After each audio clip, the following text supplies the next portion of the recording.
Fadjet, c'est l'été en Lorraine.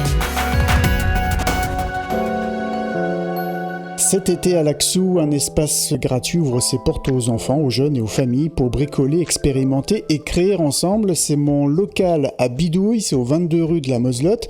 Et pour en parler, nous avons Gauthier au téléphone. Bonjour Gauthier. Bonjour Yves. Gauthier qui est coordinateur d'activité donc pour les petits débrouillards, c'est ça ? Exactement. Mon local à Bidouille, c'est nouveau comme action ? C'est pas tant une action vraiment un endroit, en gros, qu'on a ouvert, je dirais, fin 2024, début 2025.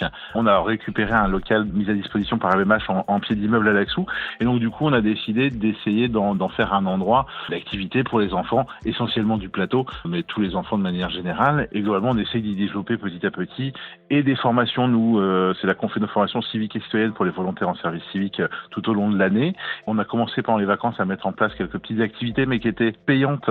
Et clairement, on s'est aperçu, même si on le savait déjà, que sur ce quartier-là, il y a quand même de gros besoins et de grosses difficultés financières. Donc, on avait très très peu de public. Voilà, on a commencé à chercher un petit peu des financements pour pouvoir organiser des choses. Et là, en gros, grâce notamment à LMMH et à la ville de l'Axou, à la politique de la ville, on a pu avoir suffisamment de financement, en tout cas, pour pouvoir proposer des activités là tout l'été, gratuitement pour les enfants qui partent pas en vacances. Qu'est-ce qui se passe dans ce local à Bidouille alors pour cet été ? L'organisation, c'est plutôt le matin de l'expérimentation autour de thématiques et l'après-midi plutôt de la bricole, de la fabrication, en lien dans l'idée aussi avec la thématique. C'est-à-dire que les Petits Débrouillards, donc c'est une association d'éducation populaire par et de culture scientifique et technique. Donc l'objectif, ça va être à la fois d'amener des apports, des expérimentations qui vont permettre de se questionner sur le monde qui nous entoure et permettre aux enfants, en gros, de comprendre comment marchent certaines choses, comment fonctionnent certaines choses et ce qui se passe autour d'eux. Et l'idée, ça va être dans la phase de bricolage d'après-midi, plutôt de reprendre un petit peu les acquis, les découvertes pour les réinjecter dans une fabrication. Sur cette semaine, par exemple, ils vont faire un petit peu d'électricité. Donc, ils vont essayer de découvrir un petit peu comment fonctionne un circuit électrique. Alors, pour ça, on va faire une espèce de pâte à modeler conductrice. On va essayer de tester différentes choses, voir ce qui est conducteur, ce qui est isolant. En essayant d'allumer une LED, on fait un petit circuit avec de la pâte à modeler conductrice.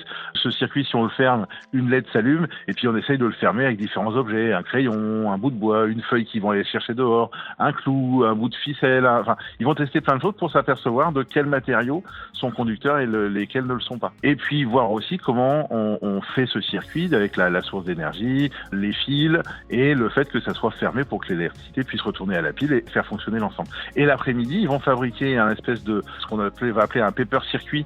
Donc c'est un circuit en papier sur lequel on va coller du scotch conducteur et on va réaliser un circuit qui à la fin va leur permettre d'allumer une LED, alors ce qu'on appelle une LED RGB, c'est une LED qui peut s'allumer de couleurs différentes et par simple pression sur le papier, en fait ça ferme des interrupteurs. Il y a un petit cube en volume en papier qu'on a rendu un petit peu transparent avec de l'huile qui permet, ça fait une espèce de veilleuse fabriquée maison en papier et avec lequel ils peuvent repartir. Des actions très concrètes qui permettent d'illustrer des notions parfois un peu compliquées mais qui fonctionnent donc avec ce public. C'est à partir de 6 ans, c'est ça ? C'est ça. Puis dans l'idée, il y a tout ce que l'animateur va préparer, anticiper.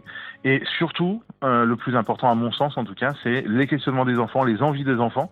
Donc là, par exemple, sur la semaine dernière, ça a quand même plutôt bien marché. On a eu entre 15 et 20 enfants quasi tous les jours.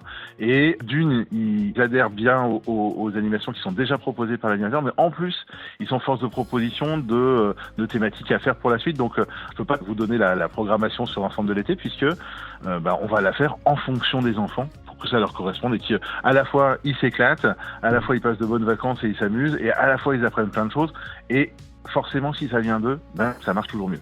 Donc c'est à partir de 6 ans, c'est jusqu'à quel âge ? Bon, globalement 12-13 ans. En gros, c'est enfant, début d'adolescence, on va dire. Mais globalement, on s'adapte et en vérité, s'il y a un jeune de 15 ans qui se pointe, évidemment qu'il sera le bienvenu. Ces enfants, ils peuvent venir plusieurs fois sur le mois ? Oui, bien sûr. C'est même conseillé presque. C'est à leur bon vouloir, mais oui. Dans l'idée ça reste un petit local, donc faut pas non plus qu'il soit 12 000, parce que forcément on va devoir refuser du monde à un moment donné. Mais en tout cas sur la continuité, évidemment que plus ils vont rester, plus ça va devenir des petits débrouillards. Et donc plus ils vont avoir à développer un certain nombre de connaissances, une certaine démarche de questionnement, de curiosité, d'aller chercher les réponses par eux-mêmes. Et voilà, ça ne peut leur être que bénéfique. Voilà, c'est gratuit, c'est tout l'été, c'est de 10h à midi le matin, c'est de 14h à 18h. L'après-midi, exactement. Au 22 rue de la Moselotte à l'Axou. Est-ce qu'il faut s'inscrire quand même ? Non, a priori pas spécialement. Alors le truc c'est que du coup on est plutôt sur un format sans inscription où on récupère quand même les noms des enfants, etc. Le top c'est quand même qu'ils viennent avec leurs parents au début pour mettre les choses en place et que tout se passe bien. Après, pour l'instant on est plutôt parti sur un format sans inscription. Après on verra peut-être à l'usage, peut-être que si jamais il y a un changement, on mettra ça sur la page Facebook du local à Bidouille. Et puis voilà, peut-être que ça peut changer, mais pour l'instant on reste là-dessus. Après, voilà, le souci c'est si jamais il y a trop de monde, voilà, peut-être qu'il faudra qu'on passe sur une inscription pour limiter les places, mais pour l'instant on préfère essayer de ne pas limiter. Merci à Gauthier des Petits Débrouillards. L'été dans mon local à Bidouille, au 22 rue de la Moselotte à Laxou, c'est jusqu'au 26 août. C'est ouvert du mardi au vendredi de 10h à midi et de 14h à 18h, gratuitement et dès 6 ans. Toutes les infos à retrouver sur leur page Facebook, Mon local à Bidouille.